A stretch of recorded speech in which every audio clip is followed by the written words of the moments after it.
been taking shots at The Rock, dude. You think you could get The Rock up, dude? I'm sick of him. Wait, why are you sick of him? Well, it started a long time ago, but I was hungover one day, waking up in a hotel, and I just, looked at Instagram. Yeah. It's just The Rock. He's like, disrupting in my iron paradise. I was like, this guy. Shut up. I was just like, shut the Shut up. the up. Good God. Yeah. And then he posts like cheat day videos. Yeah, and it's like, I earned this, and he just eats cookies and shit. It's like, dude, you're in Fast and Furious movies in the WWF. Shut up. Relax on yourself. Wow, could you imagine if Shane Gillis actually met The Rock in person? That'd be so awkward, huh? No, you're not imagining things. That's The Rock in the gym with Joe Rogan and his comedy brain buddies, and Shane Gillis, and it was all part of The Rock's years in the making appearance on JRE. This has been years in the making, man. But there is way too much going on here to just dive into episode 2063 of JRE featuring Dwayne Johnson, so let me give you the backstory. Just quickly though, for all my regular viewers, if you are thinking to yourself, finally an episode of Podcast Cringe that doesn't feature Bert Kreischer, I'm so sick of seeing him with no shirt on. Well, here's a photo of Bert posing with actual celebrities at the Netflix Cup.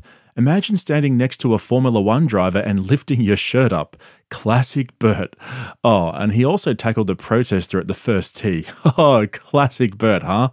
Okay, so now that I've ruined your day, let's get back on track. Dwayne Johnson, aka The Rock, made his years in the making appearance on JRE this week, and there were a lot of us who never thought this would happen. Not just because The Rock is clearly scared of Shane Gillis and had to hide behind Rogan at the gym, but also because Rogan and his guests have been talking smack about him for years. When you look at The Rock's Instagram, I have to say this publicly because I respect this person so much. His cheat day meals really bother me. They're insane. They're insane, but they're not indulgent. I'm sorry. It'll be like... Boy, it has like giant pancakes and cookies. They don't look like regular pancakes. They don't? It's never like buttermilk whipped cream. It's like protein, coconut, pineapple with like flavonoid peanut butter and then Terramana tequila. Like it's never like the full indulgence. And turkey bacon. That's an indulgence. He has turkey bacon? Lots of it. I'm just like, let loose. Like, where's that block of cheese and like an IV of chili? So this is one of the big criticisms of The Rock. It's the whole toxic positivity thing he has going on where his message is one of health and love and why can't we all just get along? And hey, if you're just the average day trader who jumps on Instagram while you're sitting on the toilet on level 34 of your corporate prison, that might resonate with you. But the reality is Dwayne Johnson isn't a picture of health. In fact, he's quite the opposite. Is it possible that his whole persona is completely fake? We're going to deep dive on this, don't worry about that, but I just can't move on without pointing out that Eliza Schlessenberger is one of the only people in JRE history, including Shane Gillis, to actually bomb on the podcast. I liked Elizabeth Warren. She's Why? cool. I just like I liked her. I like her tenacity. Yeah, but okay, who isn't? Yeah, Bernie Sanders. Okay, but did you vote for Bernie? He wasn't available to vote for. Did you vote in the... I didn't vote for in the primary. In the primaries, right. Yeah. I didn't. But I had him on my podcast, and he was very sincere. Okay, cool. I've had my mom on my podcast. You want to flex? I'm just saying. I think he's very sincere. I think he, he's very idealistic, but give that a chance. Maybe that's better than someone who's jaded. Bro, how do you bomb on a podcast? I mean, it's just a conversation. Anyway, too many digressions today. I'm in a silly mood. So then let's get serious because, like I said at the beginning, most of us who have been following JRE for years and have heard Rogan talk about The Rock never thought he would actually go on the podcast. And it's to do with the whole fake natty call-out culture, which has blown up on YouTube in the past several years, which I absolutely love. Now, there are so many channels that do this now, but two of my favorites are Philion and, of course, Derek from More Plates, More Dates, who appeared on JRE himself almost exactly a year ago, and take a wild guess what they discussed. Does The Rock say he's clean? He has implied it pretty heavily, but he also doesn't end up in scenarios where he gets asked point blank, whereas Liver King goes out of his way to lean into it and use it as like a marketing spiel. The Rock should come clean right now. He should make a video in response to the Liver King video. I need to talk to you because The Rock's been lying.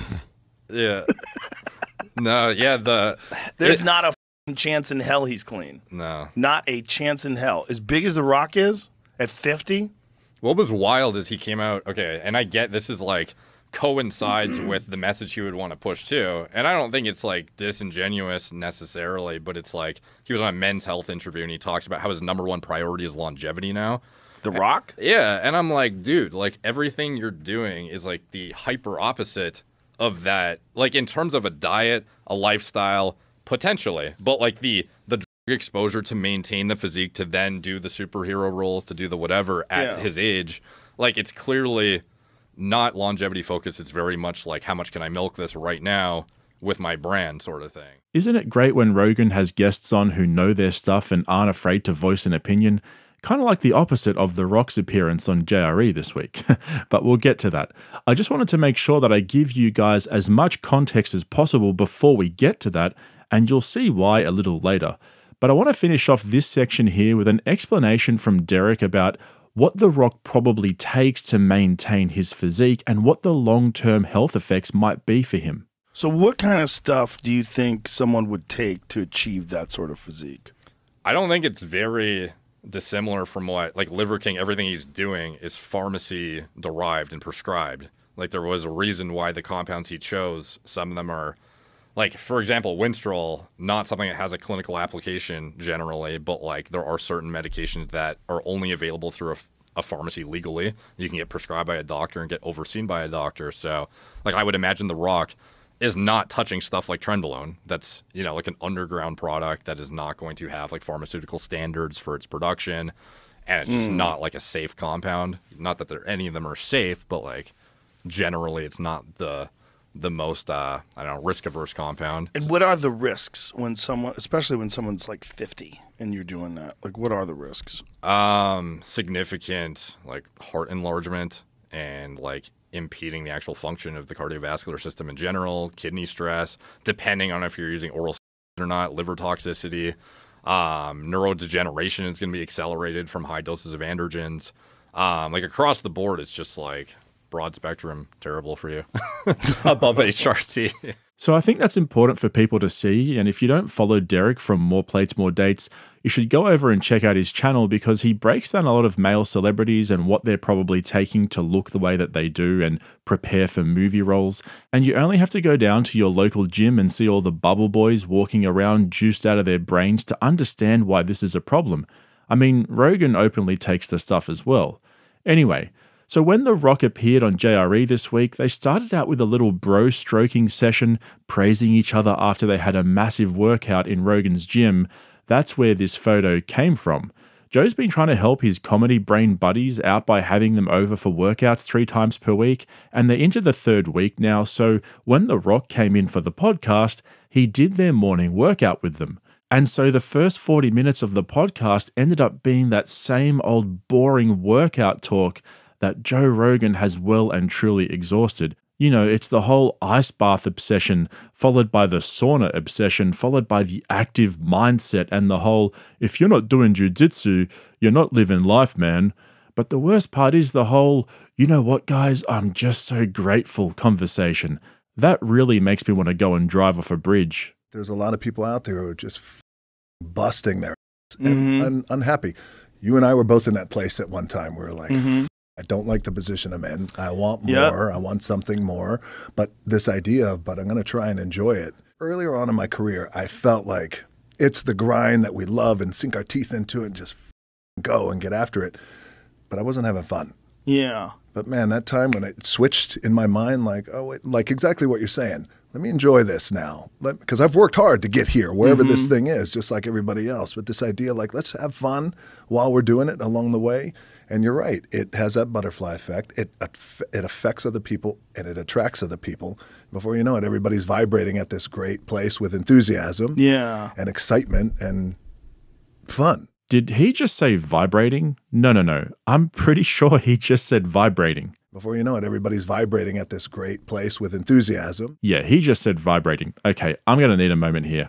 A few moments later. Look, I get that he's trying to spread a positive message and motivate people and all of that. Fantastic, well done. But that's all he does. This whole episode of JRE was one big toxic positivity seminar. He's like the Lex Friedman of Hollywood. You've just got to love one another, respect the hustle, get that grind set going and keep pushing. And once Rogan smelt what The Rock was cooking, he jumped on the bandwagon as well. I realized when I was young, I got a development deal for Disney when I was, I think I was 25, 26. And I got this development deal, and all of a sudden they gave me like, I think it was like $100,000. And I had money in the bank. I was like, this is crazy. Because I felt how old were you at that? So I was like 26, I think, and I was it was a development deal for a television show, and all of a sudden I had money. Like my whole life I was poor, and my whole life I was like wondering how I was gonna. When I was on my own, and it was like how am I paying the bills? How am I eating? But then the moment I got that check, I remember feeling light. Yeah. Like weight had been lifted off me. Like now I didn't have to worry about my rent. Now I didn't have to worry about food. And I remember thinking immediately, oh, this is the key. You just got to not get to a place where you're not worried about your bills. If that means like spend less money, if that means like live a more prudent lifestyle, whatever you have to do. But get to that place where you're not worried about bills, because that hanging over your head causes stress that ruins lives. It ruins people. Yeah. So then I was like, okay, now the most important thing is keep going. Yeah. Like make sure you don't lose any ground here and keep going, because now you know what it's like to be successful. Continue that. Do whatever the you have to do, whatever work you have to put in to continue that. Yeah. And then when I got to a place where I felt like I have enough money that I feel really secure, then I started to learn how to be happy. There you have it, folks. The Joe Rogan approved secret to happiness. Get rich and stay rich. Wow, that's insightful. And I get what Rogan's trying to say there, right? Social studies have shown that happiness doesn't continue to increase in a linear rate over a certain income. So once you're at a point where you can pay all your bills and, go out for some food or see a movie or whatever without having to worry about how much it is, well, from there it's just cream on top. But when you put it all in context with the 40-minute bro stroking about ice baths, saunas, and kettlebells, it just ends up feeling like a 3-hour YouTube short that you can't swipe out of. Then we get into the whole social media is bad conversation. Oh, man. Social media allows people to break news stories long before mainstream media. It allows people to tell you about fascinating stories that maybe you would have never heard of, and amazing archaeological discoveries and scientific advancements. And it's incredible in that regard. But it's also you're dealing with human beings in a weird form where they're not in front of you. They're not talking to you eye to eye. Whoa, whoa, whoa. Hang on a second there, cowboy. Let's get that bit again. But it's also you're dealing with human beings in a weird form where they're not in front of you, they're not talking to you eye to eye. So 2 multi-millionaire celebrities sitting in a podcast studio in Austin, secured like a military facility, are complaining about social media ruining society, literally while they broadcast their one-way conversation through the Spotify app on everybody's phones with no comment section. Ah, Joe, you've really outdone yourself with that one, buddy. Well, it's almost all damaged people. And the problem is a good percentage of the people out there are damaged. And there's a thing about the kind of interaction that people have on social media that just makes their life worse, whether they realize it or not. Just fills their life with anxiety and this weird need to constantly check, see who responded to what you tweeted, and what are the comments on your Facebook post, and reading them all, and you're not living your life. You're just wrapped up in this weird battle of opinions with strangers. Does Rogan know that The Rock has almost 400 million followers on Instagram? Like, this really gets under my skin. What Rogan just described is exactly what Dwayne Johnson's whole brand is. He has an unattainable physique due in part to the genetic lottery and years of juicing, and promotes health and fitness and well-being, blah, blah, blah, on social media, which is how he became a Hollywood icon. People don't realize one of the biggest reasons why The Rock smashes box office numbers out of the park is because he has hundreds of millions of followers on social media. The big Hollywood studios love him for that.